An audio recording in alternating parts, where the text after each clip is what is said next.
Hello guys, welcome back to my channel and enjoy this fanfic part 2. Now let's start the fanfic. I must say Naruto-kun never thought you would be so calm about what other ninjas of this village dread, Yugao said with a smile, getting one from Naruto and a strained one from Fasha. Oh come on Yugao-sensei, I honestly don't mind. I love helping people but I am sure Fasha is regretting this now, Naruto said, then teased his girlfriend as she looked at him with a side glare of annoyance. Well, if you keep this up the entire village is going to love you and most likely elect you as the next Hokage, especially the elder people, Yugao said, remembering the elders that he helped in only 2 weeks. Flashback. You just can't help but help others, can you Naruto-kun? Fasha asked her boyfriend with a loving smile at him, once again helping another elderly couple. I may be a Saiyan babe but I am not so arrogant as to not help others when they need it, Naruto said before he spotted an elderly woman struggling with groceries and zipped over to help her. Need some help? Naruto asked as he helped her with her bags before the woman saw him and widened her eyes. Lord Naruto, that's okay, I can handle it, the woman tried to say but Naruto just shook his head. Nonsense, I insist, Naruto said with a charming smile as he helped her carry her bags into the house, even going so far as to put them away for her before she paid him despite him refusing and even telling him that she insisted this time. Flashback end. Ha. Like my father would say, I am not built to lead, I am built for science, Naruto said with a smile, making Yugao shake her head with a giggle, knowing Naruto would rather be in a lab inventing than leading a village. Before they both heard something that irritated them to no end. Naruto. A shout was heard before Team Saiyan turned around to see an enraged and furious Kiba heading their way, only there was something different about him and Naruto wasn't talking about the lack of a dog on his head. Hello Mutt, how is life as a regular civilian now, and those yellow fang marks on your cheeks now showing your disloyalty and cowardness and exile from your clan? Naruto asked with a vicious smirk, causing Kiba to glare at him with pure hatred. This is all your fault, you are going to take responsibility for this and admit you framed me for that crime now and release Fasha-chan from your control. Kiba yelled, expecting him to come clean with his lies before they started laughing at him while Yugao smirked. First off, you did this to yourself when you stole the scroll of sealing, even knowing what doing so could mean for your clan status. I had nothing to do with your stupidity. Second, Fasha isn't under my control, Naruto said, thinking back to a few nights ago. Kiba had a real stupid idea to get Fasha's attention which cost him everything, but also wondering just how dumb Kiba really was. Flashback. That was easy, now I can finally show Fasha-chan how strong and skilled I am and she will have to fall in love with me, Kiba said, heading for the forest where Mizuki told him to meet him, unaware of the consequences that awaited him due to his betrayal. Mizuki-sensei, I brought the scroll, Kiba called out, unaware he was followed by the very woman he was doing all of this for, along with the person who he believed was controlling the woman of his desires, along with 2 others who were just as furious and very disappointed. That's far enough, Kiba Inuzuka, a voice called out before a kunai hit him and he cried out in pain. Ah! Kiba cried out in pain, feeling a kunai impale his hand, making him drop the scroll before he saw Fasha, Naruto, but just as more terrifying, his mother and sister, and they were very pissed off if the growls from their ninja hounds were anything. You are in a lot of trouble, you disgraceful brat, Sum said, very disappointed in her now disowned kin. Mother, I can explain, Kiba said fearfully before Hana charged him and slashed him across the chest. Kiba cried out more, holding his fresh wound before his mother attacked him and started beating him to near death. I should you right now for what you have done, you filthy traitor, Sum said in hatred before Kiba felt a seal being slapped on his back and fell to the ground, not realizing it was a paralyzing seal, but also found his chakra gone, meaning that seal was a double layer. Oh Kiba, I always knew you were a disappointment, but this is way over the line even for you. I mean, what made you think this was even a good idea in the first place? Sum questioned before punching him across the face before he could speak. You know what, we don't want to hear it. Fasha is Naruto's, your little scheme failed, Hana said with pure malice in her voice, making everyone laugh. Well Kiba, I hope you enjoyed being a traitor, because this is seriously going to cost you, especially from what I just heard how outcasts are treated in the Inuzuka clan, Naruto said with a dark smirk, making Kiba whimper. He knew alright it had happened to his father when he tried to betray the clan years ago. Sum then took something off her back before unrolling it, making Kiba's eyes widen in shock as he violently shook in fear, hoping his mother really wouldn't do that to him. To any Inuzuka, it's a fate worse than death. I assume Inuzuka hereby declare you a traitor to not only Konoha but to the clan as well. I banish you permanently from the clan, never to return, Sume said before she unsealed what was inside the scroll, revealing it to be a thick collar made of worn, dirty brown leather. Then she strapped it to Kiba's neck and activated it before he started screaming in pain as every ounce of personal info about the clan was painfully erased from his mind before his clan markings changed from red to yellow, showing his exile. Be lucky the Hokage still has use for the likes of you. Akamaru, come, Sume said before Akamaru jumped from Kiba's head, looking over his shoulder before sticking his nose up in the air and walking over to Sume. Anbu, Sume called out before a squad of Anbu arrived. Take my former son to the Hokage, he will earn him more punishment, Sume said with a grin, making him rage. No, this is unfair. Fasha-chan was supposed to see how great I was. I'll get you back for this, you bastard, just you wait. I'm the alpha, something you will never be. Kiba shouted before Anbu started to drag him back to the village before Sume got an evil idea and called the Anbu to wait a second before Sume whispered into Hana's ear and grinned. Sume and Hana then start walking over to Naruto before Sume grabs his head and kisses him, making him gasp in shock before she shoves her tongue down his throat before she pulls back and licks his cheek. Then Hana grabs his face and does the same thing, making him gasp more, giving her time to shove her tongue down his throat before she pulls back and licks his cheek too. Damn you, Naruto, I'll have my revenge for this.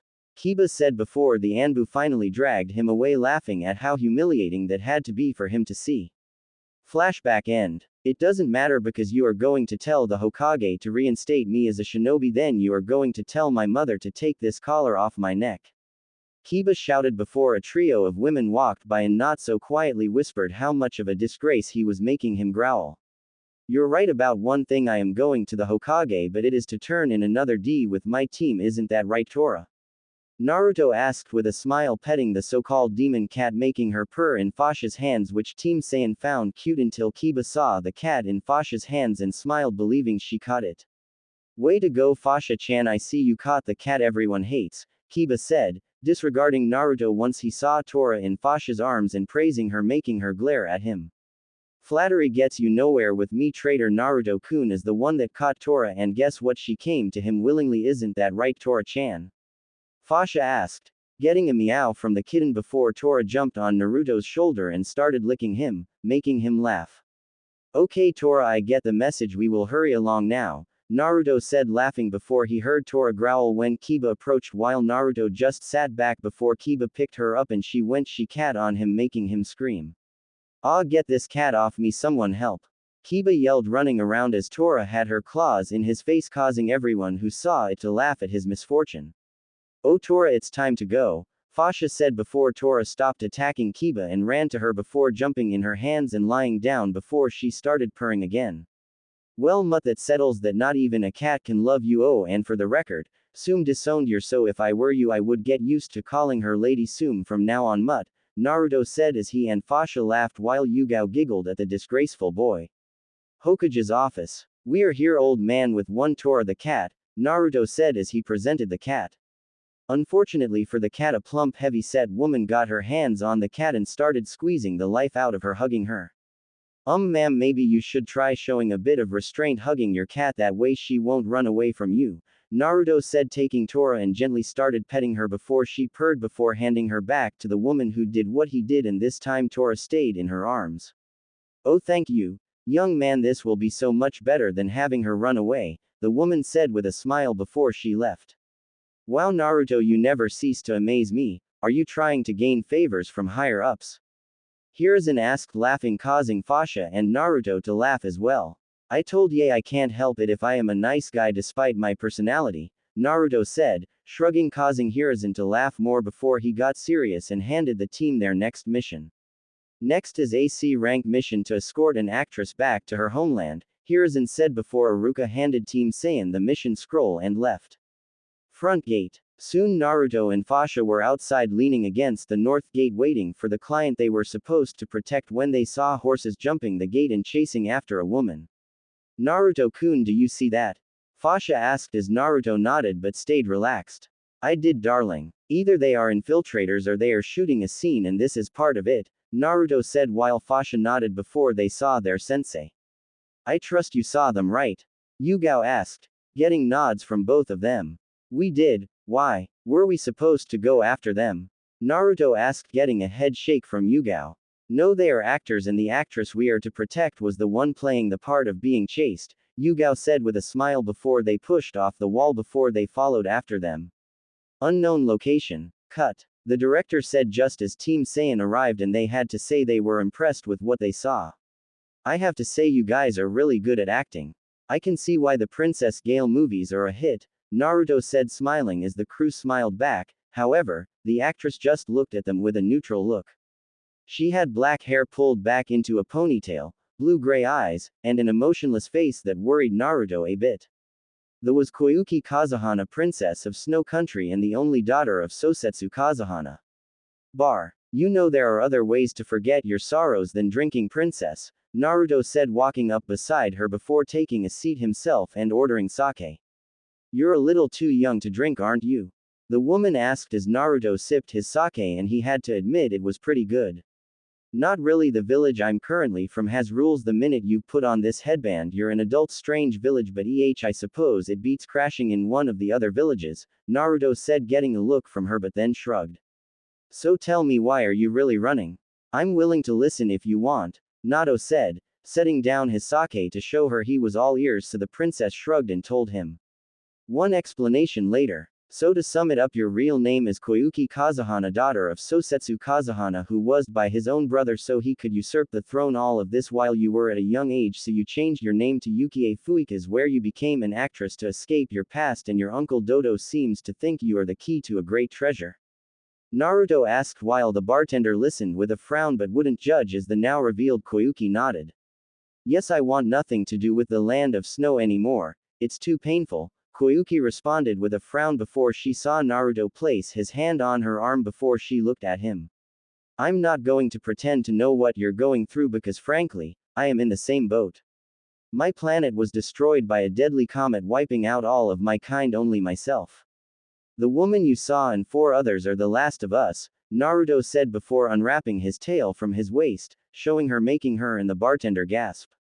See, me and Fasha are not from here. Like I said, the planet I am from was struck by a cometing everyone including my parents, so there are only a few of us left out there, Naruto said, making her frown before he got up and paid for the drink, confusing her. I am not going to drag you back to someplace that brings nothing but bad memories for you. Just remember that if you don't, then people will continue to suffer under his rule, Naruto said, making her frown more before he left. With Team Saiyan and film crew. So let me get this straight, boy, you saw the princess in the bar, talking to her, then just left without bringing her? An old man asked, gripping Naruto's shoulders. This was Sandayu-sama, I stand to the actress princess. He has short gray hair with a beard and mustache. Sandayu, you might wanna release him before, Yugao tried to say before she ducked as the poor fool was sent flying from Naruto's tail, making the film crew look at him in shock. That happens to you? Yugao finished, shaking her head in amusement. You would do well not to put your hands on me, worm. Remember, you are the ones that asked for our help, but you will do well not to forget Koyuki had a very traumatic experience as a child, so I will not make things worse by forcing her to return to a place that brings nothing but bad memories for her, Naruto said with a frown, making them look away, knowing he was right. Which is why I am going back and reclaiming my birthright from my uncle, Koyuki said, walking up to them, making everyone gasp in shock but then smiling. I would ask what changed your mind, but I think I already know, Fasha said, looking at her boyfriend who was now sitting down working on something, most likely finishing his anti-curse seal for Anko, before hearing him shout excitedly. Eureka, I finally finished it. Naruto shouted, jumping for joy before he looked at their amused faces before he blushed in embarrassment, while Yugao, Fasha, and Koyuki laughed at his excitement. So you completed the seal that will free her from Orochimaru? Yugao asked but frowned when he shook his head. Nope, but I did modify it and managed to replace the soul with a portion of my power, Naruto said with a smile, causing Fasha and Yugao's eyes to widen. How? Jiraiya said he couldn't do anything with it, Yugao said before she saw his and Fasha's pissed off look. That pervert from what Enko told us didn't even try all that hard, Fasha said in anger before her hair went gold for a split second then stayed black making Yugao look at her. So is your people's legend coming true? Yugao asked getting a raised brow from both of her students. Fasha's hair almost turned gold, Yugao said, getting wide looks from the two before smiling. If we push hard enough we might, however, it needs to be triggered by something. It is said rage is the key but I don't want my first transformation to be one with rage, Fasha said with a frown before Naruto hugged her. Don't worry darling, when we transform at last it won't be because of rage, Naruto said unaware of how very wrong he would be later on before the crew, and Team Saiyan headed into port to take a ship to Snow Country. Port. Soon the ship that would take them to Snow arrived where Naruto let the ladies on first before getting on last as the ship set sail. Naruto in Fasha's cabin. Oh, Naruto-kun you really are good at this, a topless Fasha moaned out as her boyfriend was rubbing her back and shoulders. Oh man Fasha you sure are stiff, Naruto said, loosening up a particularly hard knot in her back and making her moan louder as a passing Koyuki blushed madly thinking those two were having and she had to admit she was a bit jealous of the woman. Oh Naruto, get it in there nice and deep, Fasha said with a hidden smirk, feeling an energy signature from the other side of the door moaning a bit louder. Outside, Koyuki who had a small blush before was now red as a tomato and having a slight nosebleed from all of the female Saiyan's lewd sounds or so she thought before the ship shook causing her to lose her balance before she ran up to the deck to see why they stopped missing Fasha's smirk as she opened the door to follow with Naruto not too far behind. Topside, what's the problem? Did we hit something? Naruto asked as he and Fasha, now back in her armor, ran on deck only to see a giant ice wall blocking their way and missing Koyuki's blush and Yugao's grin. No, we just have an ice wall blocking us, Sandayu said with a frown before Naruto held out his hand. Want me to knock it down? Naruto asked as he readied a ki blast about to blast the ice before Yugao placed her hand on his shoulder stopping him. Not unless you want to take us all out when it collapses Naruto-kun, Yugao said with a smile before he looked at the ice again and diminished the attack knowing she had a point the wave would overturn their ship, possibly them all. We will shoot here, the director shouted in joy, confusing them but Naruto just shrugged before he walked to the side of the ship and leaned on the railing before Fasha walked over to him and leaned into his chest while Naruto wrapped his arms around her midsection as they watched. 5 minutes into the shoot. I can't believe she has to use eye drops to cry, Fasha said disappointed while Naruto just watched. Let's just say Koyuki has had a difficult past dating back to when she was a child, Naruto said, causing Fasha to frown. 20 minutes later. Cut. Good job that's a wrap until we hit land then we start filming the next scene, the director said as everyone took a break to get ready for the next scene while Koyuki constantly kept glancing over at Naruto and Fasha and blushing while Fasha smirked and Naruto looked confused. I blame you for moaning so loud now she probably thinks we were having, Naruto said then looked at her in a deadpan tone of voice. That was your idea from the start wasn't it? Naruto said, groaning a sigh while Fasha grinned and nodded like a Cheshire cat making Naruto sigh more before he grinned. Two can play that game, Naruto thought before he brought his hands up and started cupping and massaging her S as she gasped and started moaning when he grabbed her S. Oh, Naruto-kun what are you doing? Fasha asked as she moaned before it got louder as she had her S squeezed only to gasp again as her Naruto-kun stroked her tail and she moaned harder and fell to the ground after Naruto released her panting with her face all red. Remember Fasha my darling two can always play that game, Naruto chuckled looking down at her causing Koyuki to laugh while Fasha looked up at them with a tired glare before she got up on wobbly legs before she made her way to their cabin with a limp in her step. Well that's a wrap now to get past this ice wall and make our way to snow, Sandayu said before Naruto grew annoyed and made an energy sword with his right hand before flying at the wall and cutting it into harmless pieces. There now we can proceed, Naruto said, annoyed as he flew back and landed on the deck as the ship sailed its way to Snow Country. 3 days later. Attention everyone we have made it to Snow Country, the captain of the ship said over the PA system as everyone woke up to see the snow-frozen country. Well this is pleasant, Naruto said with a heavy amount of sarcasm while Fasha looked even more annoyed until Koyuki spoke up. Well my father did say there would one day be spring but it hasn't happened, Koyuki said, frowning before they started walking. 10 minutes later. 10 minutes into walking, Naruto stopped, sensing energy signatures coming in fast, making Yugao stop as well. What the matter, Naruto-kun? Yugao asked, seeing he had stopped but went on guard when she heard Naruto's next words. Something is fast approaching, Naruto said before his eyes widened, and shouted for everyone to move out of the way, which they did as Fasha took flight with Koyuki in hand. Soon a train passed by before stopping before the doors opened and a bunch of snow ninjas ran out and began running for the camera crew. Oh no you don't, Naruto and Fasha said before they crossed their fingers and flared their ki. Shadow clone jutsu, Naruto and Fasha called out before they each made 40 clones and attacked the ninja before Naruto saw a pink-haired woman pass Koyuki something before they retreated, seeing they were outnumbered, and the train left before they set off again. With Naruto and Koyuki. So who was that girl? She a friend of yours? Naruto asked before Koyuki blushed a little before she showed him what the woman sent her, and upon looking at the contents blushed a bit as he saw the same pink-haired woman, only this time she was in a Y pose showing she was something to Koyuki. She's my girlfriend Fubuki Kakuyoku, Koyuki said with a fond smile but frowned when she decided to act as a mole. I take it Dodo doesn't know he has a spy in his camp then?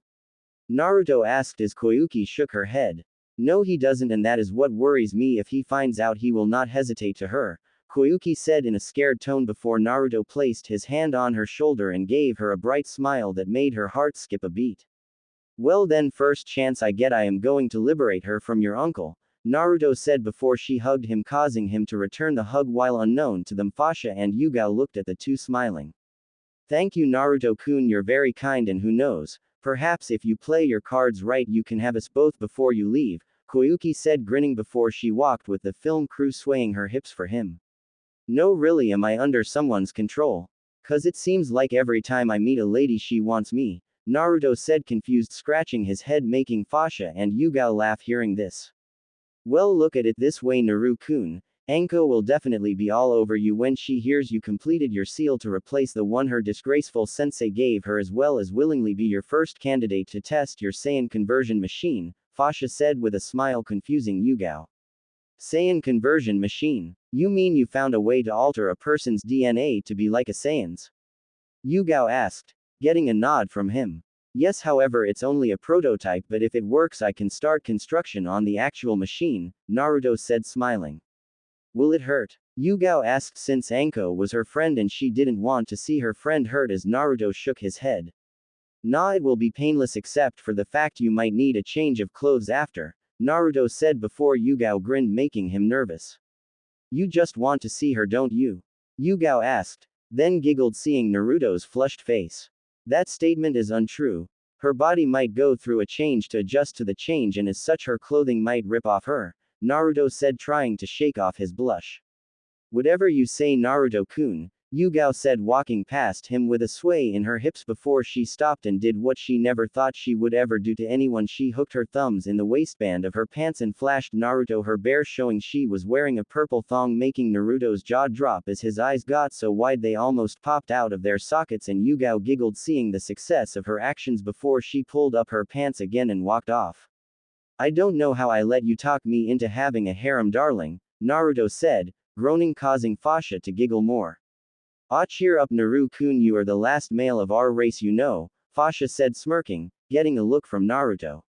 You know I am not the last of our kind, we still have Raditz, Kakarot, and Vegeta, Naruto said, intentionally forgetting about Nappa, making Fasha shake her head in amusement before they caught up with the film crew before they were again attacked by the same woman as before, accompanied by two others in strange armor. Well, if it isn't the two freaks that stopped our first alt, a man said with long purple hair in a ponytail with two dots on his brow, green eyes, a purple short streak going down his eyes, and a Hapuri-style forehead protector that frames his face. This was Narder Roga. If I were you I would run back to your master and tell him to surrender now or things are going to get ugly, Naruto said with a smirk, hoping to get under his skin. Unfortunately things didn't go as he had hoped before he heard a scream before he saw an airship taking off with Koyuki on it. Okay, now I am irritated, Naruto said as he saw a brute of a man holding Koyuki hostage. Said man had a short crop of purple hair and dark eyes. This was Mizore Fuyukuma while Nadare jumped in front of Naruto. I am Nadare Roga and I shall be your opponent, Roga said arrogantly activating his armor thinking it would help him only to cough up blood finding Naruto's hand through his armored chest. Fool, that armor might have helped you if I was using chakra, Naruto said, having an idea what that armor did but wouldn't let that stop him before his arm that was through the armor came to life. Lightning style lightning dragon fist, Naruto called out spiking his ki as Roga screamed in pain as the armor exploding him. Nice job Naruto-kun, but they have the princess, Yugao said only for Naruto to smirk and burst into smoke showing he was a clone this whole time making their eyes widen except Fasha's castle. Soon Koyuki was dragged off the ship as the other two began walking to the throne room while the woman Fubuki discreetly stole glances at the crystal Koyuki wore before smirking, getting a smirk back from Koyuki seeing that she also knew it was a fake as well. Throne room. Lord Dodo, we have brought your niece the treasure as well within your grasp. Mizore bowed before Fubuki took the crystal around Koyuki's neck and whispered a sorry to her and the transformed Naruto before tossing it to Dodo. Finally, at long last, the treasure will be mine, Dodo said laughing maniacally as he grabbed his niece and left missing Koyuki and Fubuki's hidden smirks. Unknown location. At last the treasure is mine, Dodo said, taking the crystal that was handed to him and inserting it only for it not to do anything, causing Dodo to frown. What's wrong? Why isn't it working? Dodo asked taking the crystal and inspecting it before an eye looked at him freaking him out and tossing the crystal which transforms into Naruto. Surprise. Naruto said as he kicked Dodo sending him flying before he cut Koyuki's bonds as she ran to him. Thanks for saving me Naruto, Koyuki said with a smile on her face before they heard a loud shout before he saw the brute Mizore being by Fubuki pissing off Dodo seeing he was betrayed. Fubuki, what is the meaning of this? Dodo yelled in anger. Isn't it obvious, you fool?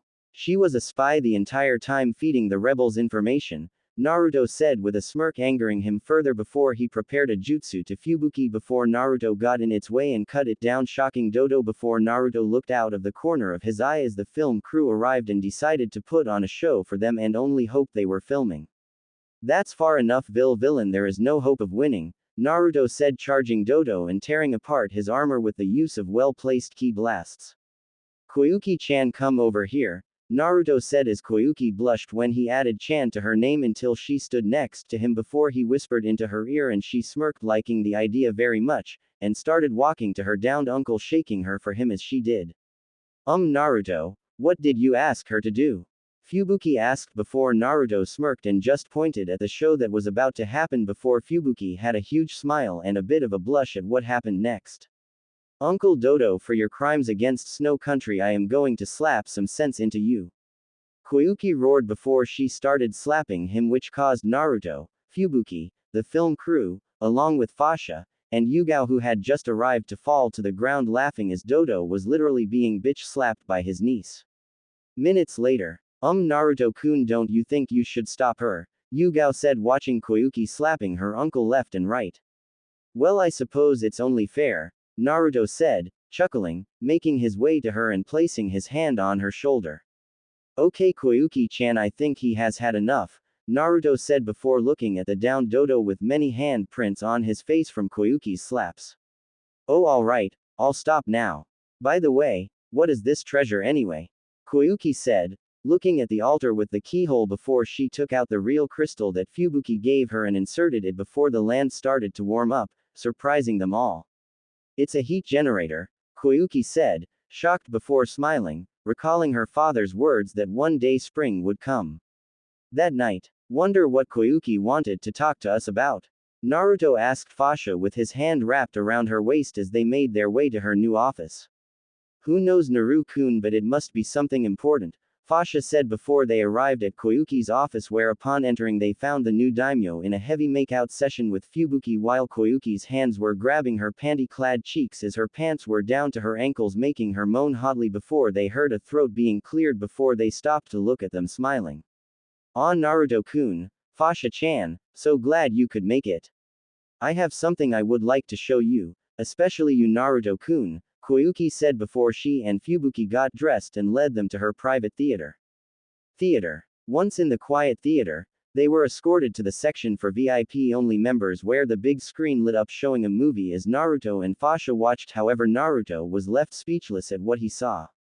"That's my unpublished novel," Naruto thought, completely shocked until Koyuki handed him the script. "Forgive me, Naruto-kun, but I saw your work on your desk when I was looking for you the other day," Koyuki said with a bit of shame that she snooped around before he held her cheek with a gentle smile. "I don't mind, and I am glad you liked what was written," Naruto said, making her smile and then blush as he was still cupping her cheek before she nodded. "I agree, and I enjoy how the female character was written as well as how you handled her transformation," Fasha said with a smile, getting one from Koyuki before she turned to Naruto. "Naruto-kun, with your permission, I would like to ask the studio to publish this fine work instead of that piece of trash I was presented with," Koyuki said with disdain, making him raise an eyebrow along with Fasha until she showed them scripted of another movie, and safe to say they were pissed. "Yuki-chan, you have my full authority to do just that if that other movie makes you uncomfortable," Naruto said before she rapidly nodded, though she blushed red when he called her Yuki-chan. "Thank you, Naruto-kun. To be honest, I don't feel comfortable showing off my body to other people," Koyuki said with Naruto and Fasha nodding before Naruto grinned, making Koyuki nervous. "Oh, so you feel uncomfortable showing your body to the public, but you don't have a problem being caught in your underwear kissing your girlfriend by me or Fasha-chan? For shame, Miss Kazuhana, for shame," Naruto teased, then laughed along with Fasha, seeing her bright red face. "What if we did it 'cause we knew you would be coming?" Fubuki asked. Knowing Koyuki asked for them alone, so she knew they would have nothing to worry about. They then looked at Naruto's eyes and smiled and knew they were in for it now and were fully prepared, or so they thought. "Well then, I hope you are prepared to not leave your chambers for the rest of the night," Naruto said with a predatory look in his eyes before he threw Koyuki and Fubuki over his shoulder, cave woman style, making them squeal, and vanished to her chambers with Fasha not too far behind, where for the rest of the night there was nothing but grunts, moans, and shrieks of joy and pleasure. A few days later, "I so do wish you two could stay longer," Koyuki said with a sad smile as she and Fubuki were holding themselves up still due to a few nights ago of some very pleasurable fun. "As much as we would love to, the old man is probably driving himself crazy," Naruto with his sensei in his arms said, laughing before they started hovering off the ground. "By the way, if you need us, use this," Fasha said, handing her a scouter that only functioned as a two-way communicator. "Thank you, Naruto-kun. Fasha-chan, we will see you later," Fubuki said while Koyuki smiled before they blasted off into the air and made their way back to the village. 2 hours later. "Finally made it back," Fasha said with a smile as they landed before Yugao signed them in as they made their way to the Hokage's office. Hokage's office. Once Team Saiyan made their way to the office, they stopped as Naruto and Fasha heard a voice that made them frown. "That is why I want you to give them to me so that I can put some controls on them. Their power is too great to be anywhere but here," Danzo said, trying to convince Hiruzen to see reason before the door was kicked open, startling the two. "We would have thought you would have given up by now, mummy," Naruto said, before glaring at the one-eyed man along with Fasha. "Listening into people's conversations that you have no right hearing. Have you no shame?" Danzo asked, glaring at the two with his good eye. "When are you going to get it into your head we can't and won't be controlled, least of all by the likes of you?" Fasha said with a smug smile, causing Danzo to grip his cane tighter. "If only I hadn't wasted Kotoamatsukami on these two, I could have used it on the old fool. They seemed to listen to him, but no, I had to go and use it on two minds that seemed to resist, and now I must wait 10 years to use it again," Danzo thought in anger. "Regardless, I am still an elder of this village, and I say you two should only use your powers for protecting this village," Danzo said in a smug tone that made the two Saiyans sneer. "Oh well, if that is how you feel, maybe Naruto-kun and I will leave this planet and let you fend for yourselves," Fasha said with a cruel smile, getting a shocked look from Danzo until Hiruzen leveled the room with his killing intent. "Anbu!" Hiruzen shouted as Anbu appeared in the room awaiting orders. "Take Danzo here to his home. He is now under house arrest until further notice," Hiruzen said firmly before Danzo was escorted out of the office with a pissed off look on his face. Not that anyone cared. "Now then, how did your mission go?" Hiruzen asked while smiling at the two. "Well, aside from it being bumped to an A- rank mission, not bad," Fasha said, causing Hiruzen to frown at that, so they told him what all the mission was about minus the One explanation later. I see, so Yukie was really Koyuki Kazuhana, princess and now daimyo of the land of snow now called spring, Hiruzen said, making them nod and were about to say more until a ninja hound poofed into the office. Kakashi sends word from the land of waves, a ninja dog in a blue coat named Pakun said before puffing away, missing the two Saiyans in the room as Hiruzen read the letter before sighing. What's the trouble, Hiruzen? Naruto asked before he was handed the letter, and upon reading it blasted the room with his aura, bringing everyone down to their knees and unknowing lying another faceless Anbu that shouldn't be there.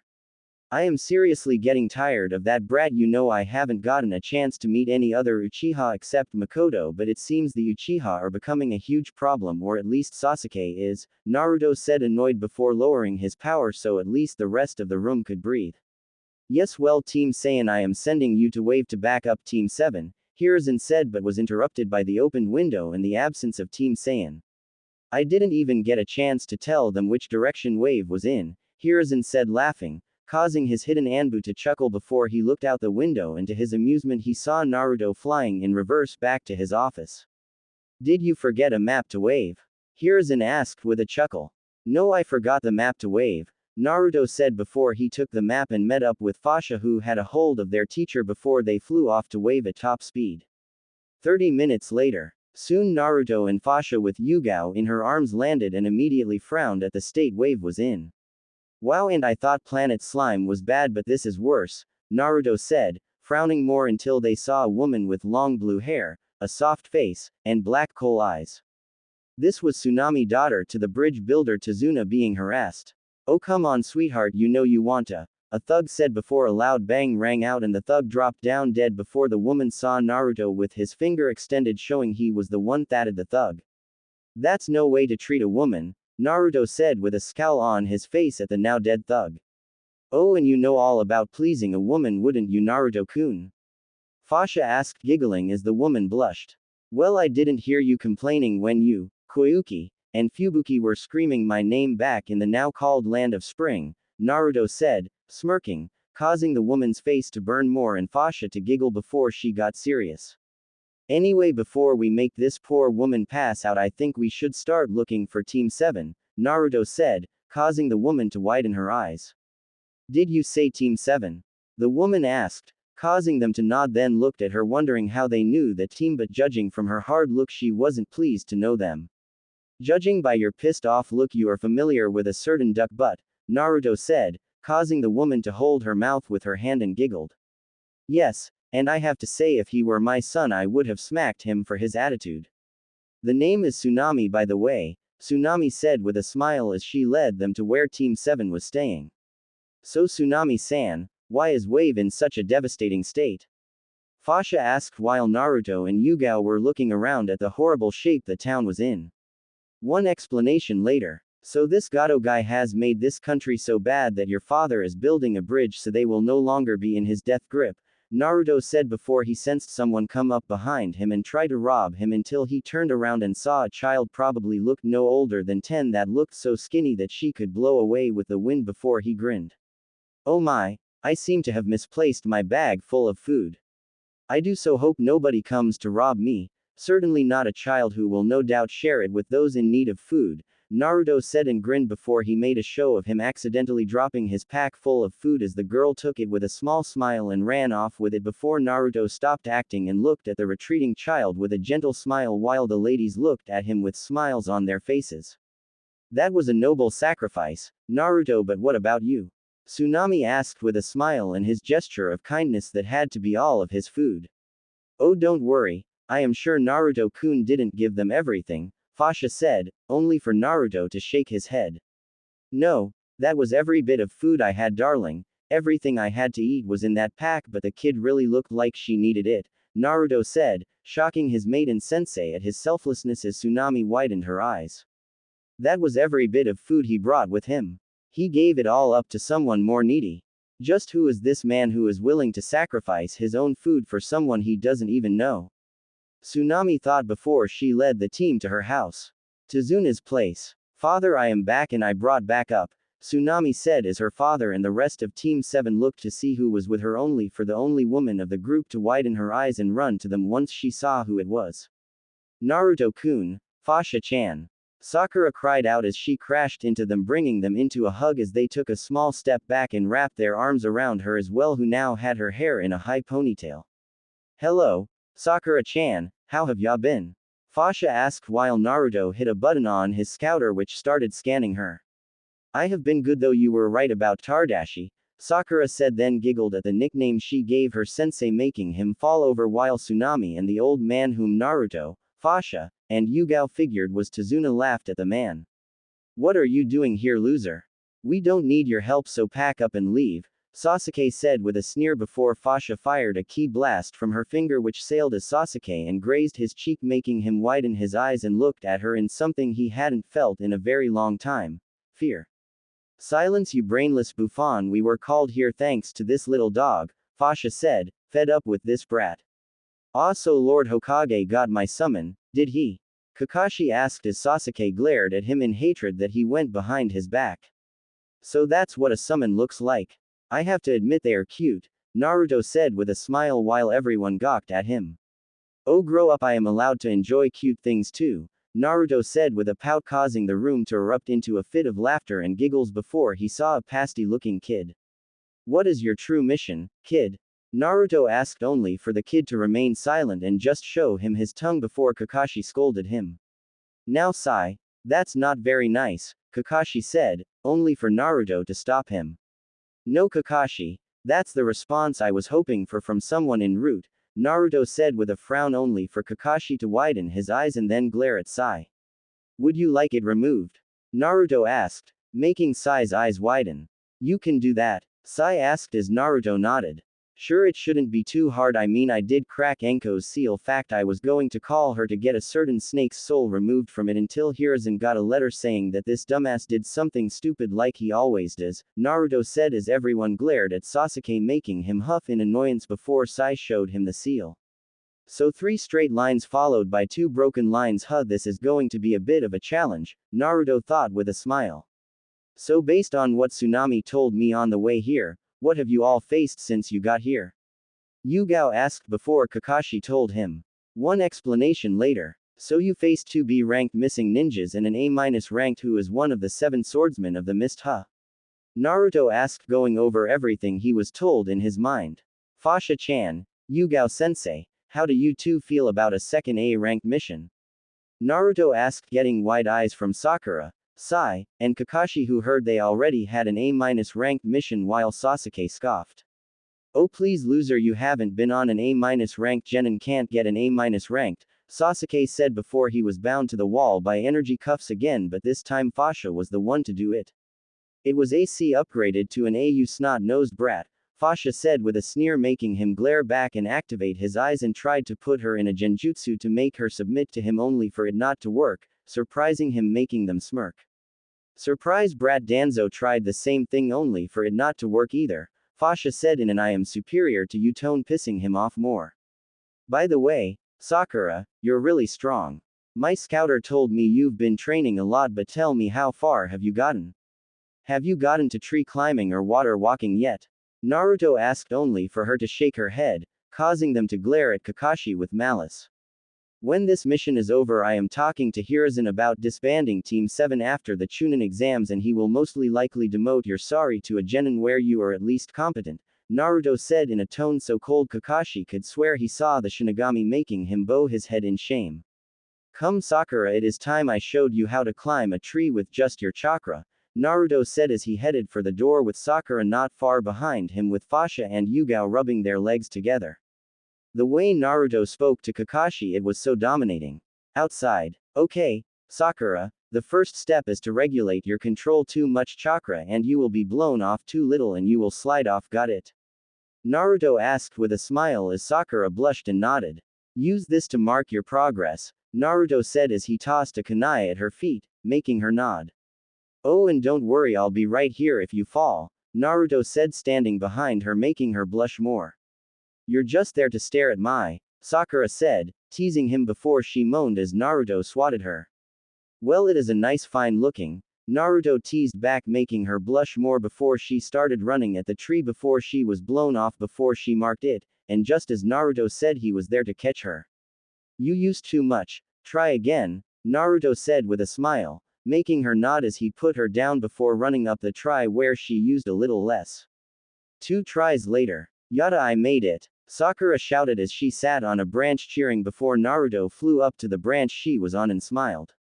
Way to go Sakura, you did very well, Naruto said before he widened his eyes as Sakura jumped at him before pulling him into a lip lock in her excitement. It's all thanks to you Naruto-kun, Sakura said, after breaking the kiss with a bright smile making him grin before he flew them back to the house and landed. Inside. That didn't last long, I take it she passed? Kakashi asked, making him grin. Did you expect anything less than I was offering her Tardashi? Naruto asked then chuckled as everyone laughed at his nickname causing him to hang his head. Next morning the bridge. So why are we here again Naruto-kun? Fasha asked her mate who was overseeing the bridge's construction. Well Kakashi seems to think that this Zabuza they fought is alive and I am inclined to agree besides if someone as strong as him could give Kakashi a rough time he must be worth a challenge, Naruto said with a smile as Fasha shook her head smirking. Just like Vegeta, she said, earning herself a playful side glare before mist rolled in as Zabuza and someone in a hunter's mask was with him. Well, this is a surprise I wasn't expecting backup, a man in bandages said.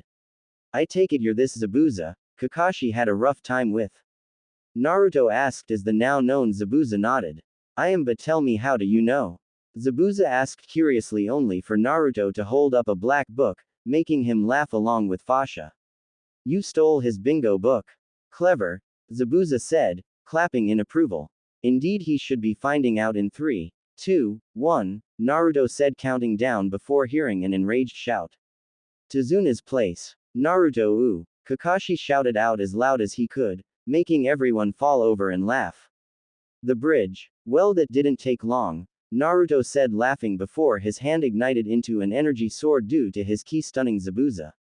En garde my good man, Naruto said while Zabuza smirked and readied his blade before their clash began. 10 minutes later. So tell me Zabuza, what's a cool dude like you doing as a rogue?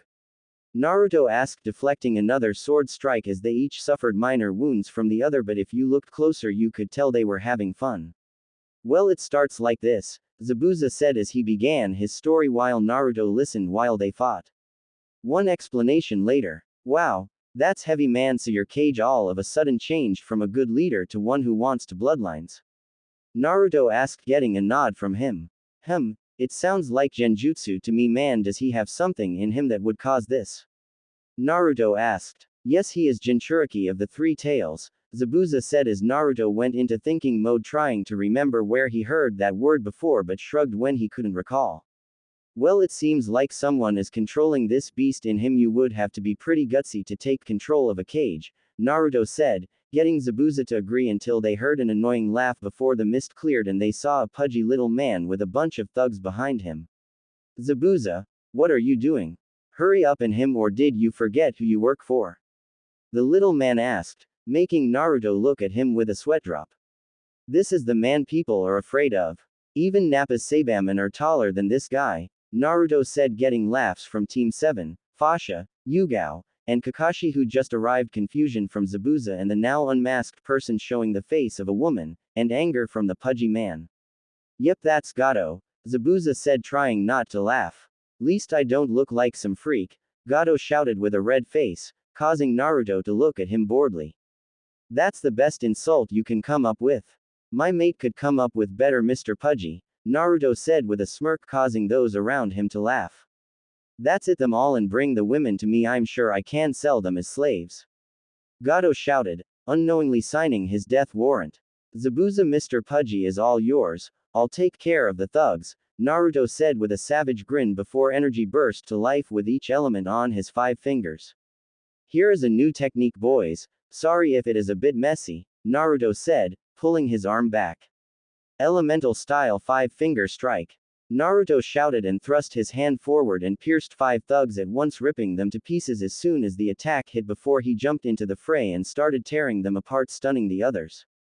Sakura-san, who is that? The woman she, Sasuke, and Sai were fighting against asked. She had long black hair, pink lipstick, and a soft face. This was Haku Yuki, the last of the ice users. One hell of a man, Sakura said with a huge blush on her face and a dreamy smile as he slaughtered the thugs like they were nothing to him, all the while discreetly rubbing her legs together, or so she thought. She was being discreet. Unknown to her, she was being watched by Fasha. His name is Naruto, and believe it or not, he and I are not human even though we look like one, Fasha said, watching her mate plow through the thugs like paper. A few moments later, soon Naruto finished his dance of death before turning his sights to Gato, who backed up in fear until he hit something before he looked up and saw Zabuza grinning down at him before he screamed as Zabuza decapitated him like he was nothing. 5 days later. You really did a good job, Tazuna. The bridge looks amazing, Naruto and Fasha said. Well, it is all thanks to you too, Tazuna said, grinning before they saw Tsunami run to them and she looked frantic. Naruto-kun, your scouter started beeping. I swear I didn't even touch it, Tsunami said, unaware she added kun to the end of his name. It's okay Tsunami, you did nothing wrong, that's the sound it makes when I get a transmission, Naruto said as he put the scouter on to listen to what was said, and he froze before pulling it off. Fasha-chan, we need to get to Earth now. Apparently there was another Saiyan than just me, you, Vegeta, Raditz, and that brainless oaf Nappa named Turles, and he just did Kakarot, Naruto said, making her face harden before she grabbed Sakura, who let out a squeal, and Naruto grabbed their sensei as they shot off into the air back to the village, leaving the rest of Team 7 to walk back after Tazuna told them the bridge would be named the Great Naruto Bridge. 30 minutes later. Soon Naruto and Fasha landed and set the girls down so Yugao could sign them in as Naruto and Fasha raced to the forest and to their ships before they opened their pods and jumped in and took off into space.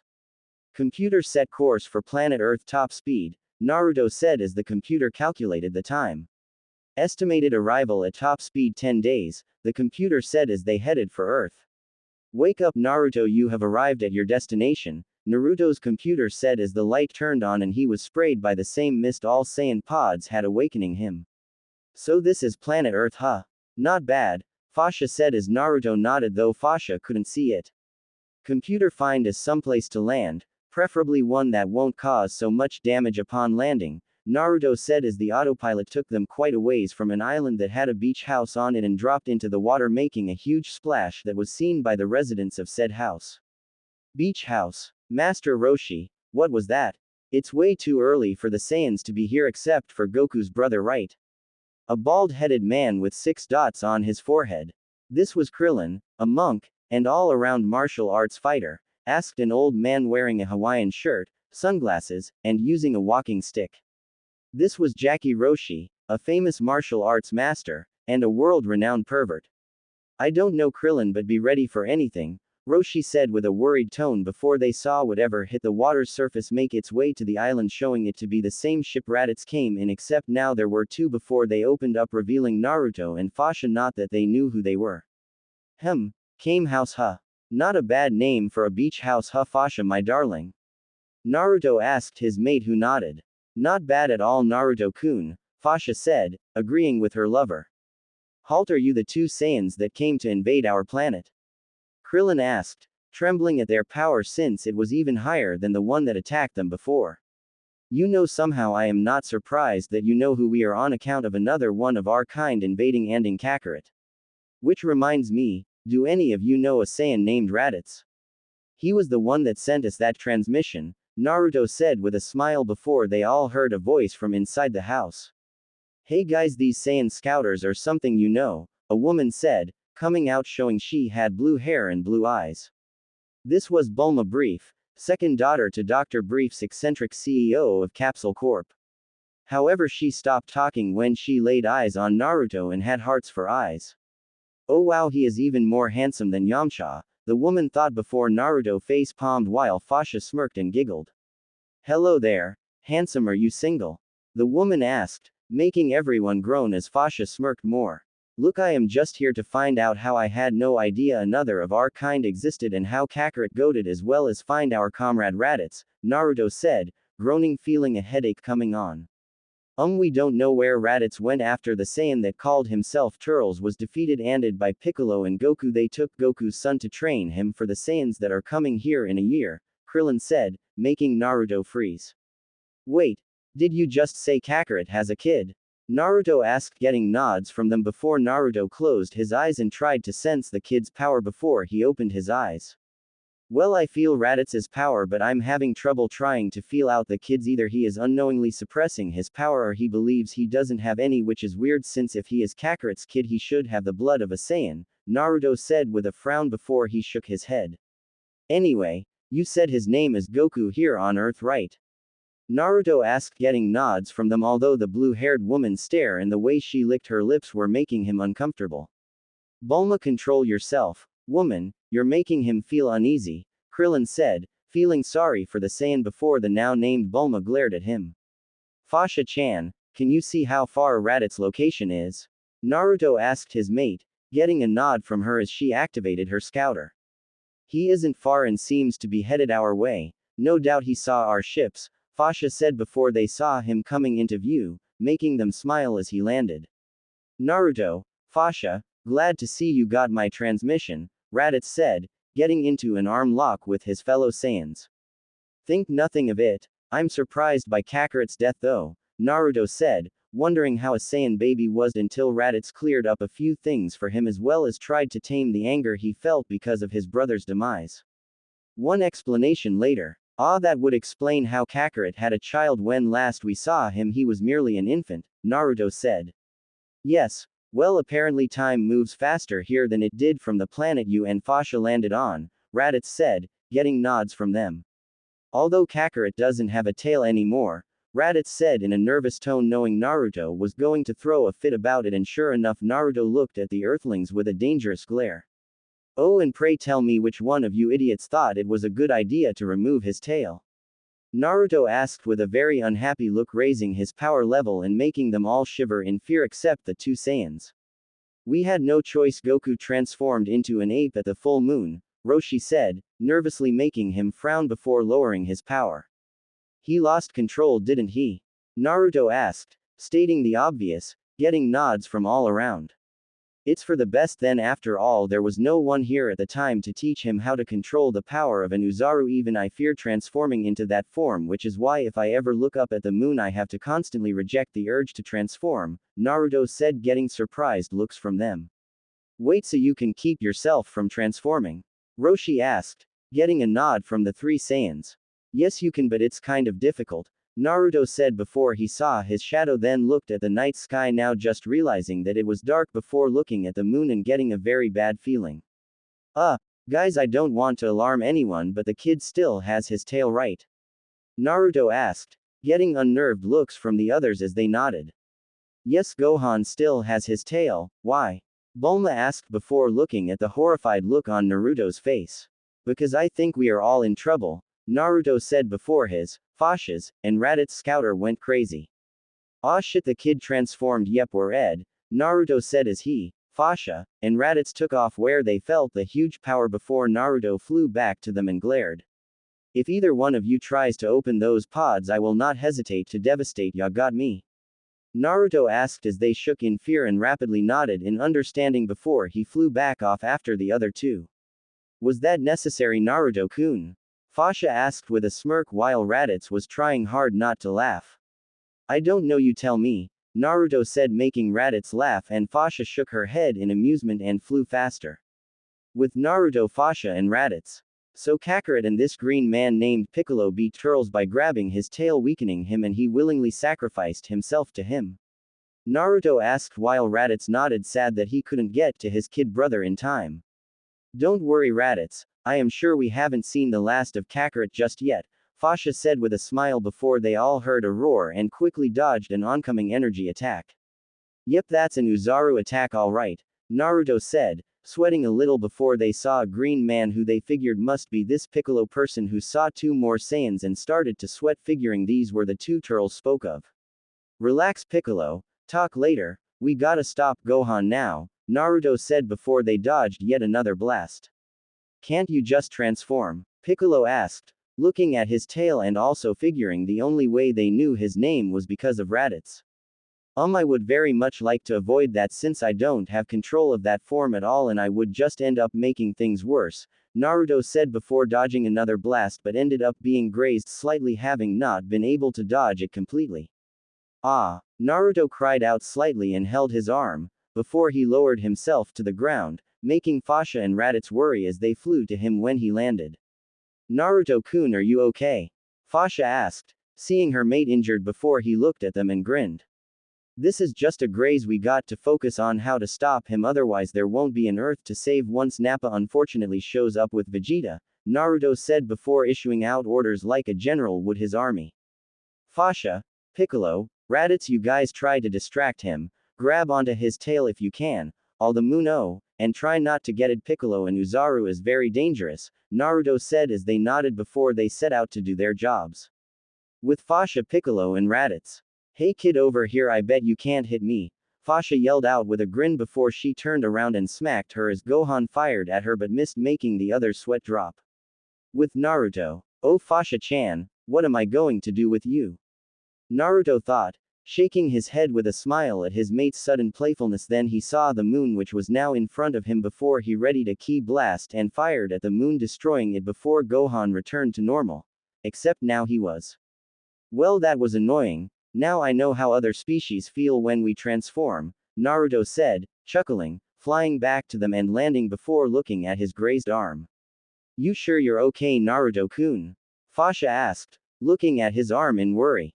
Oh yeah, like I said, it's just a graze, nothing to worry about, although it stings a little, Naruto said before he saw Piccolo remove Gohan's tail, and while he wasn't happy with its removal, he knew it would grow back in time. There, that should do it, Piccolo said until Naruto brought on the bad news. Hate to break it to you, but not all of us Saiyans need the moon to transform, Naruto said, making him frown. Are you saying there is another way Saiyans can go into that form? Piccolo asked in a panic, making Fasha, Naruto, and Raditz nod. There is, but not all of us possess the ability to make it happen though, but the two that most likely received the same transmission, Fasha and I, did have that ability, especially the brute that will accompany the other, Fasha said in an annoyed tone, annoying Raditz too. How strong are the other two Saiyans? Piccolo asked in a hard tone with a bit of sweat. Well, if Vegeta can't control Nappa, I would say more than half of you are going to die regardless of training, Raditz told him in an unhappy voice, making Fasha and Naruto nod, backing up what he said. So we have two powerful Saiyans coming for us in one, and will both be insanely powerful. Will training even be enough? Piccolo asked the three, getting them to think. Well, with Naruto's cousin Vegeta you might not have to worry, since Naruto here changed our mindset from just mindless slaughter, but the brute Nappa coming with him is a different problem, Raditz said, putting Piccolo at ease just a little. By the way, how are you planning to revive Kakarot? Fasha asked him before he explained. One explanation later. So let me get this straight, this planet has special wishing orbs called Dragon Balls capable of granting almost any wish. Naruto asked, getting a nod. Be careful with something that powerful, there are bound to be consequences however unforeseen they may be, Naruto said, confusing him. Naruto-kun here believes in yin and yang. I think what he means is to watch out using the Dragon Balls.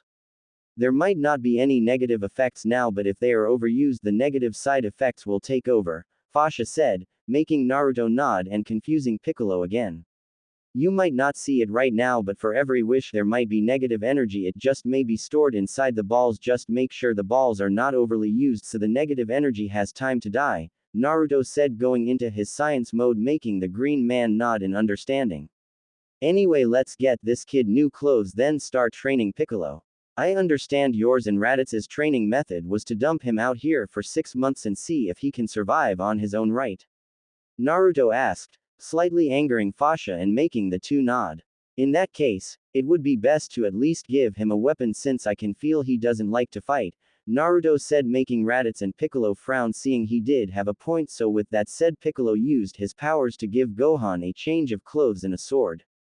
Well, that should do it. Fasha and I need to get back to Kame House and see which person was dumb enough to try and mess with our pods, Naruto said, chuckling, making Raditz chuckle and Fasha giggle before he and Fasha went back to where they left their pods as Raditz decided to follow his fellow Saiyans before flying back as if remembering something.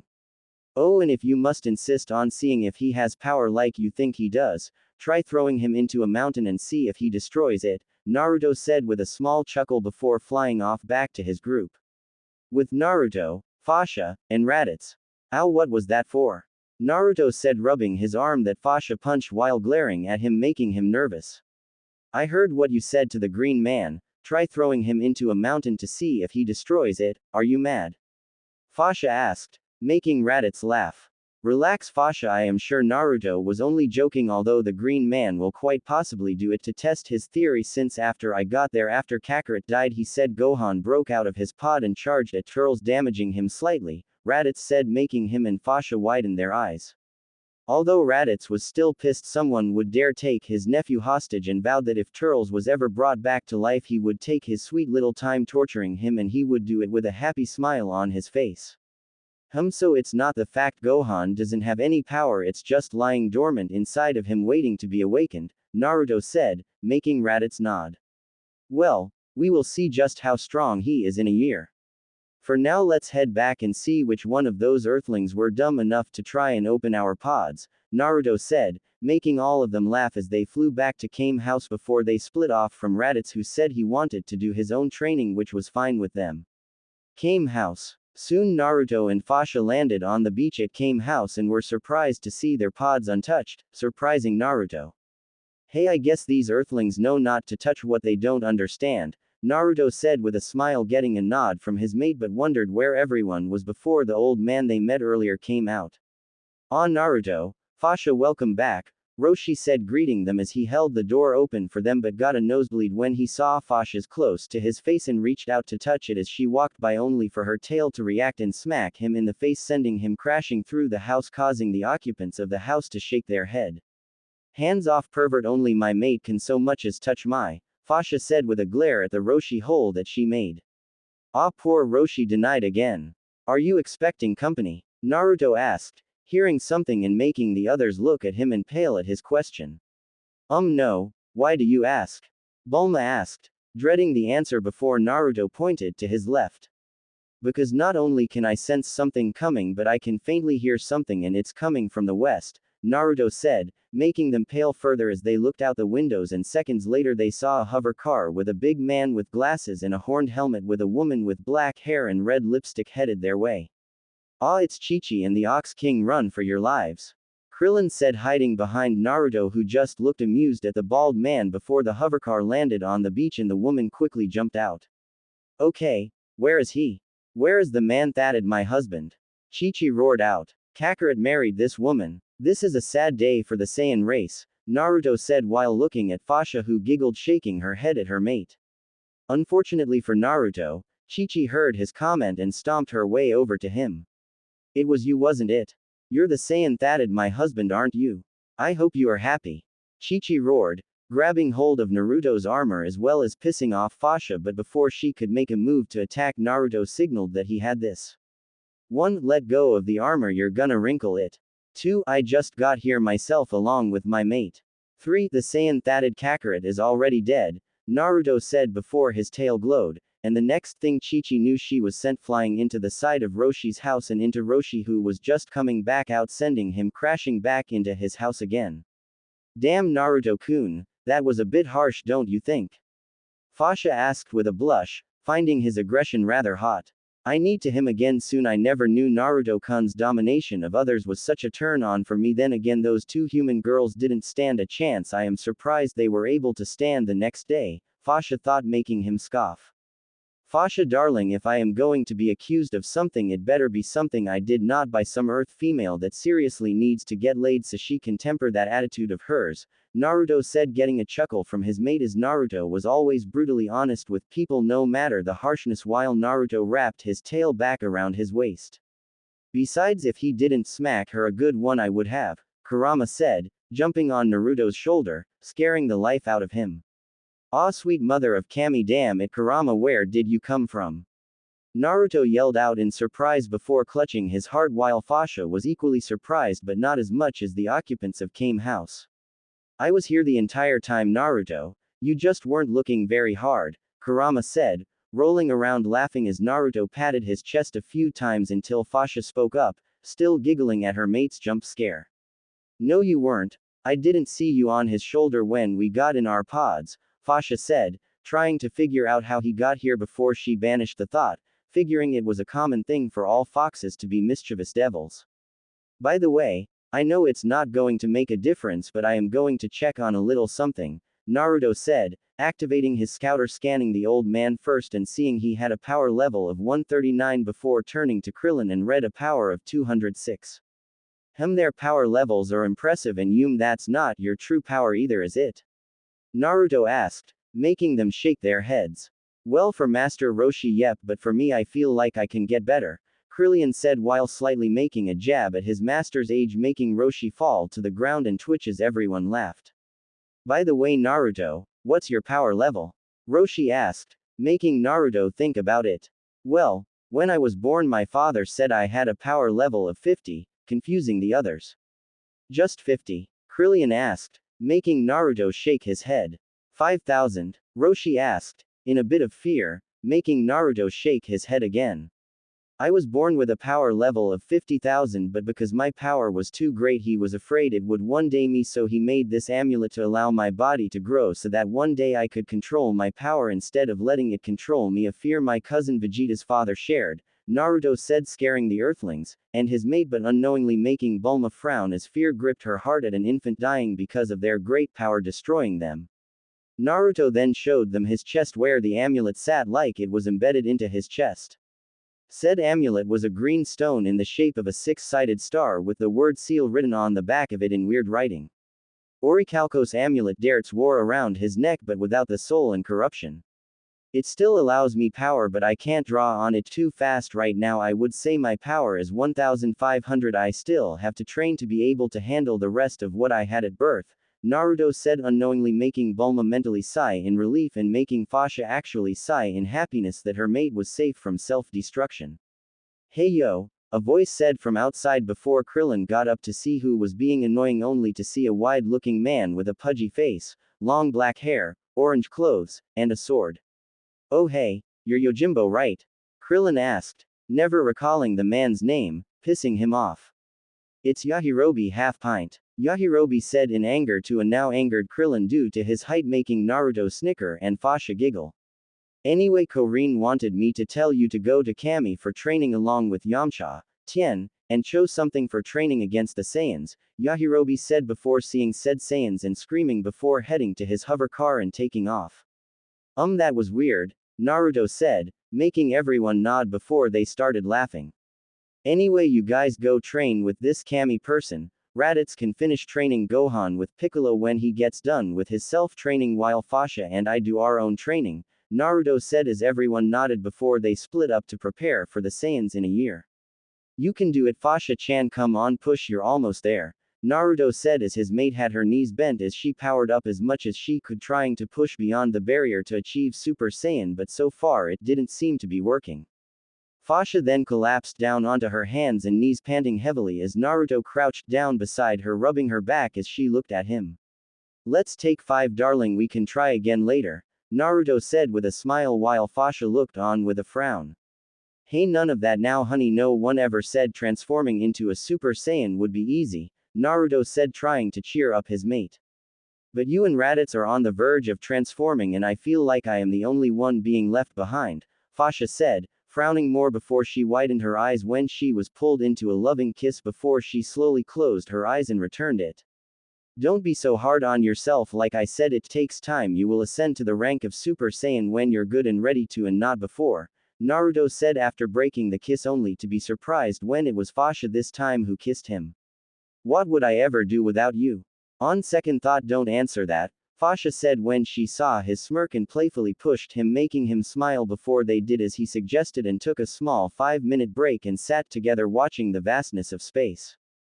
5 minutes later. Take this, Fasha-chan, final Rasengan flash, Naruto shouted as he spread his arms wide as 2 spinning orbs formed in his hands before he took a step forward and threw his hands together, almost touching one another as he fired off his attack at high speed, which Fasha dodged with a bit of difficulty while the attack exploded as soon as it got a good ways away from the planet they were on.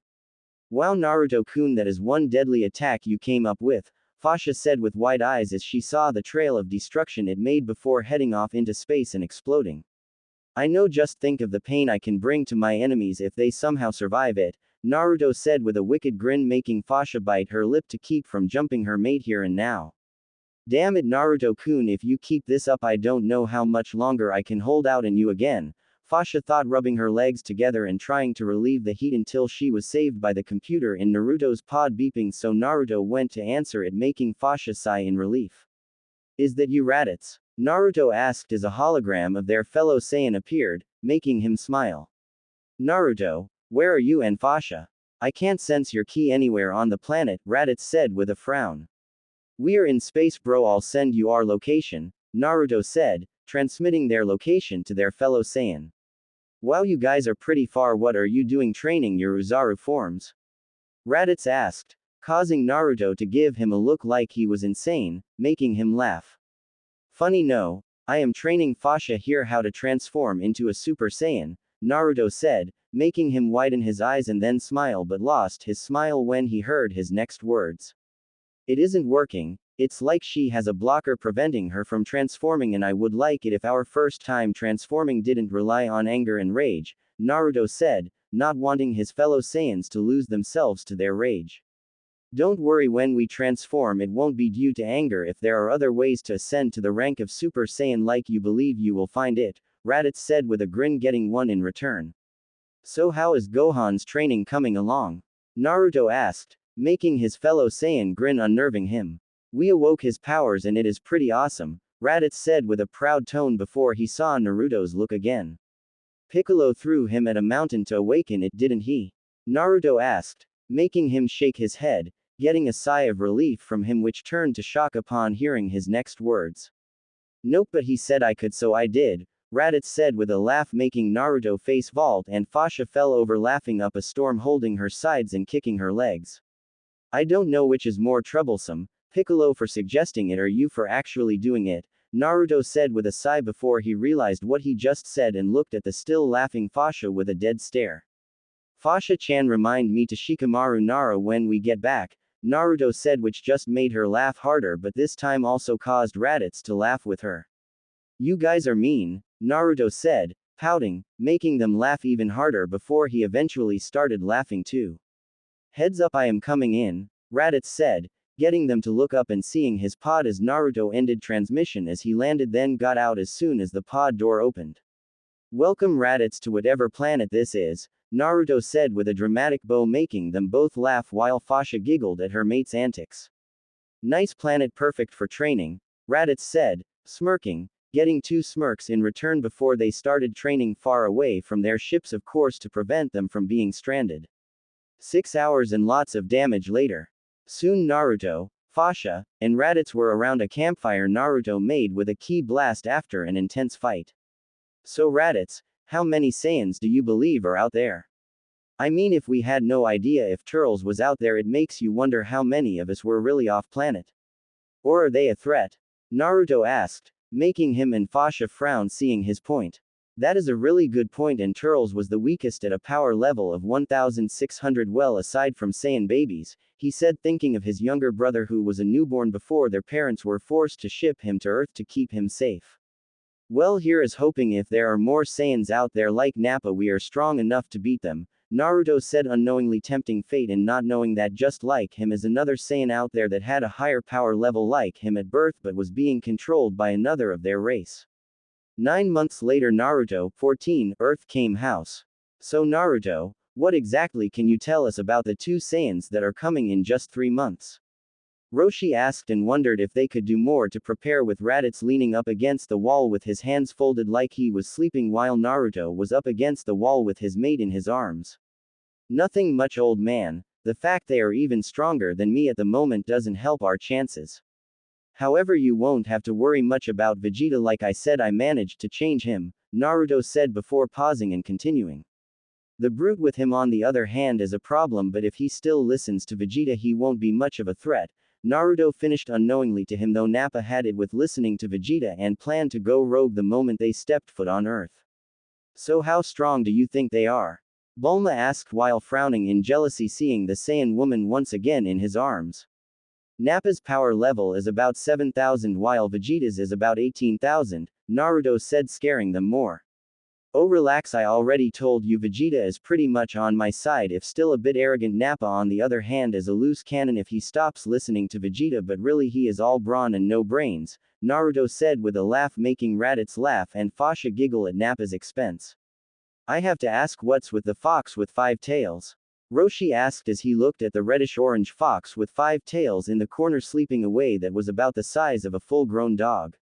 I am actually still not sure. I found him in the forest of death on this one planet Fascia and I crash-landed on due to the explosion of our home planet along with other unique animals, Naruto said.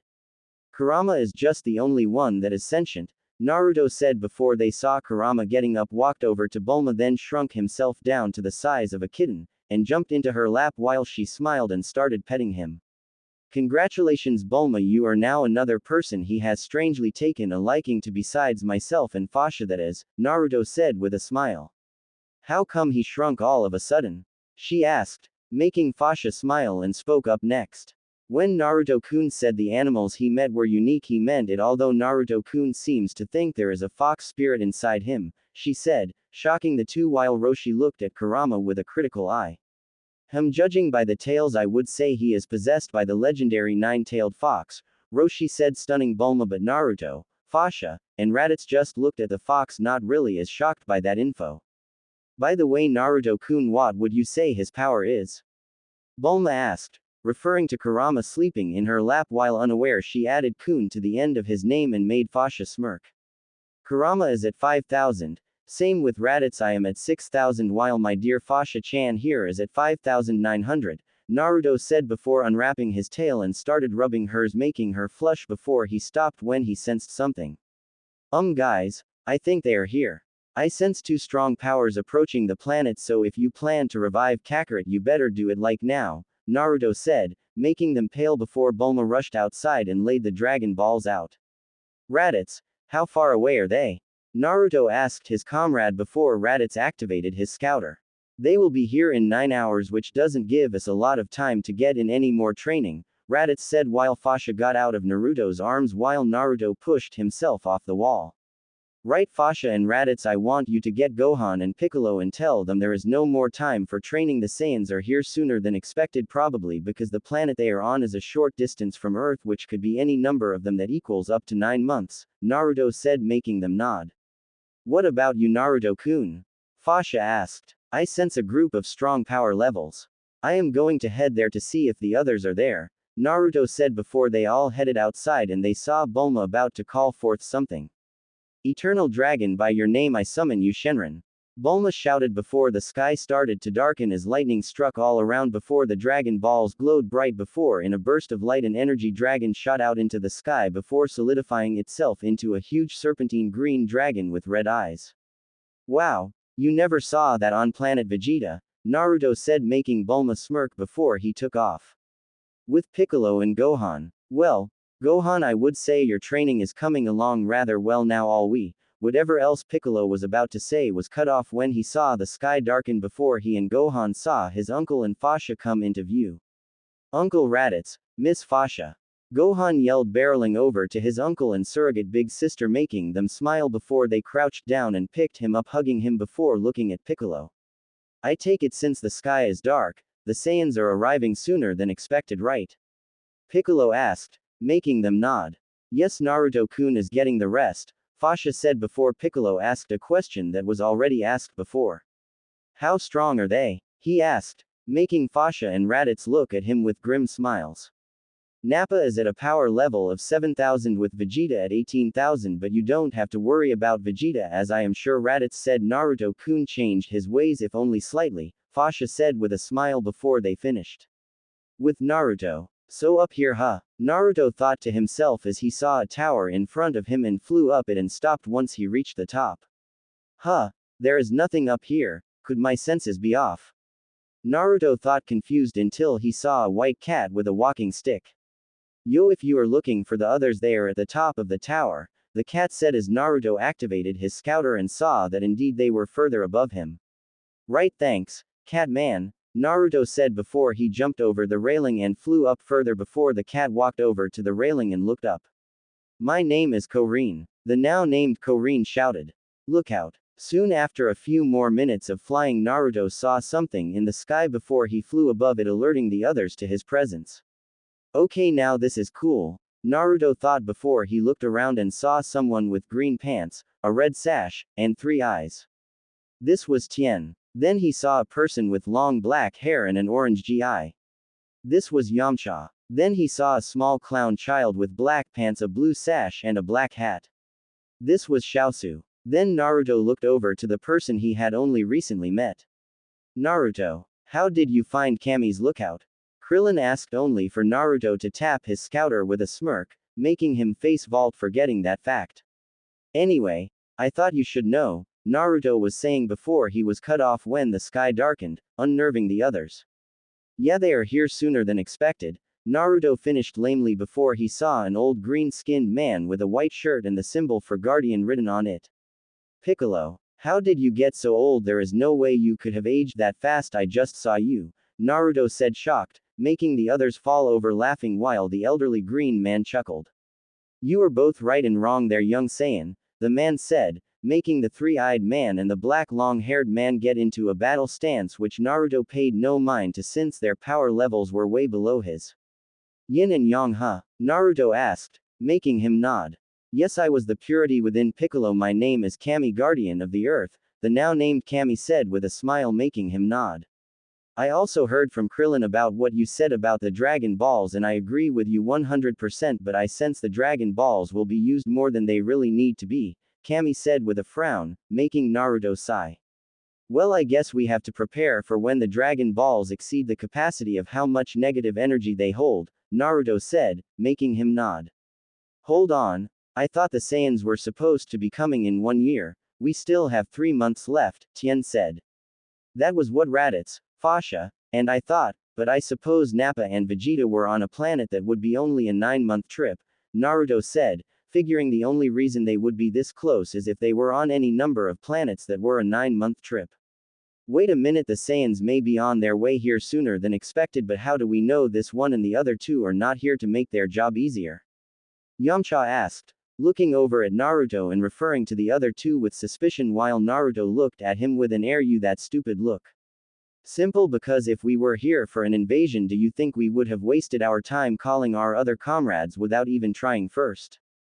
Naruto asked, causing everyone to agree and look at Yamcha like he was an idiot, making him look sheepish. Anyway, be prepared, the brute will be in within 9 hours and do not let your guard down, Naruto said before he looked at Yamcha. Oh, and one more thing, if we wanted to, you wouldn't be here, Naruto said before leaping over the side, making them all rush to the side only to see him fly up and grin before he took off. 9 hours later, North City. Yep, without a doubt this has Nappa written all over it, Naruto said as he took a look at the destruction that was once North City. Leave it to that brainless oaf to cause this much destruction. I wouldn't be surprised if the Dragon Balls are now completely useless if just one of them landed around here, Raditz said, as he and Fasha joined him at the city after they finished alerting Piccolo and Gohan, getting a nod from the other two.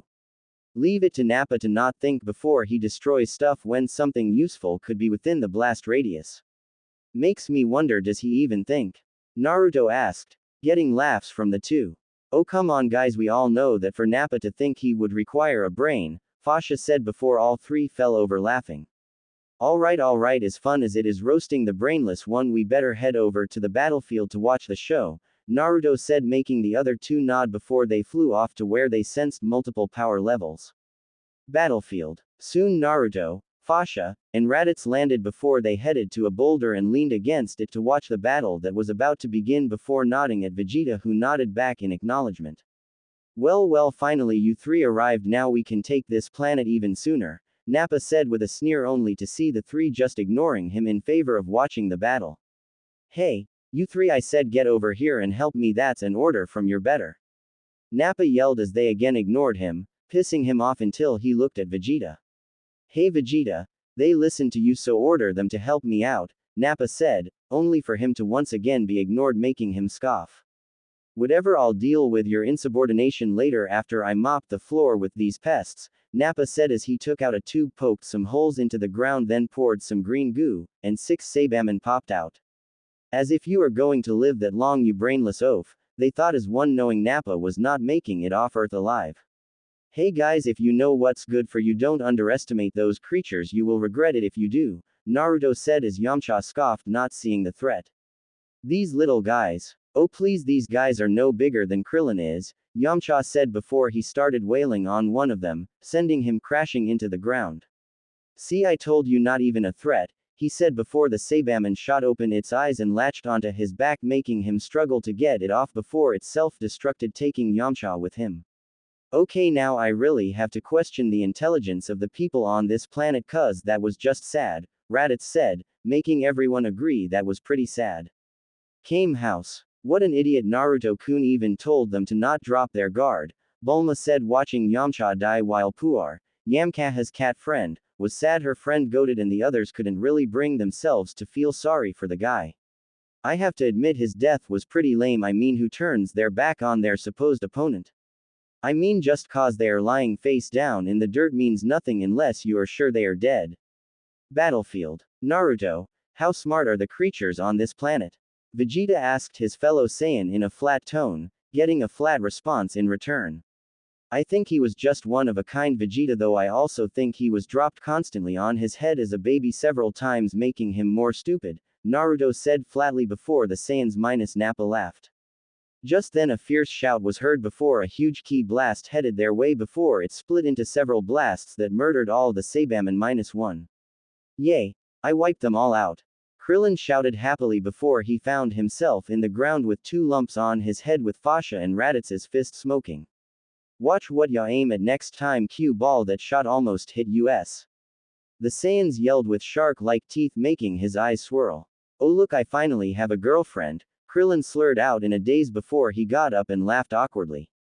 Idiot. Everyone including Nappa thought before the Saibaman that conveniently had jumped out to attack Gohan, only for Piccolo to grab his arm, throw him in the air, and shoot an energy beam from his, mouthing the thing.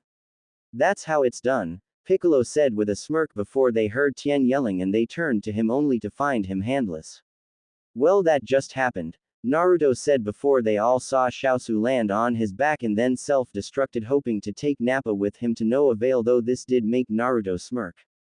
Boom goes the dynamite, Naruto said despite the situation making everyone laugh except Tien, who seemed livid, then fired off a massive tri-beam hoping to the Saiyan again, only for it not to do anything except end his own life. Okay, I am only going to say this one final time, Naruto said, taking a deep breath. Is everyone on this planet a imbecile? Is that how Kakarot actually died? Naruto shouted in a very pissed off mood, making all the Saiyans there wonder the same thing while the others looked away in embarrassment and shame.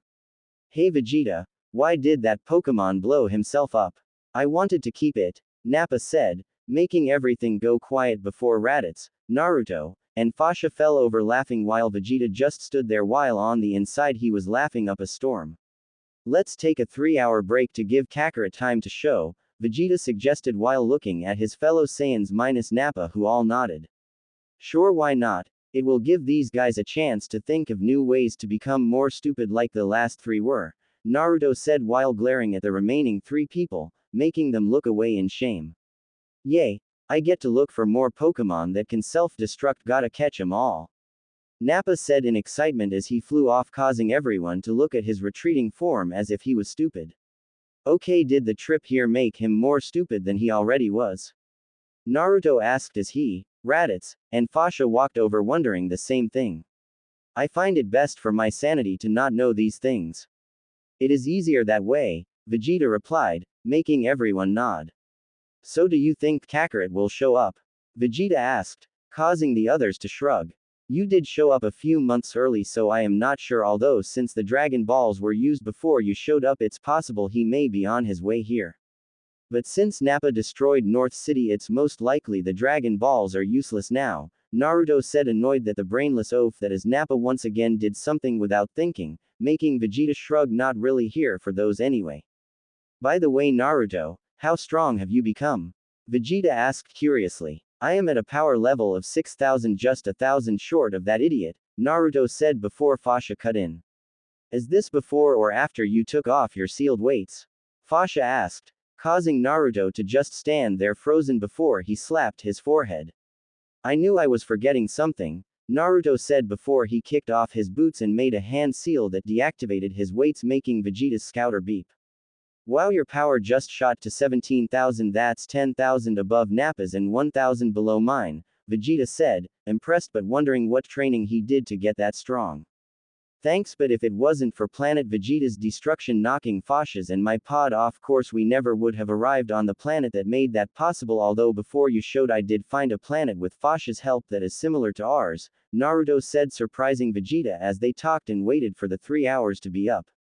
3 hours later. Well, that is it. Looks like Kakarot is a no-show, Vegeta said, taking off his scouter in disappointment before Nappa came back.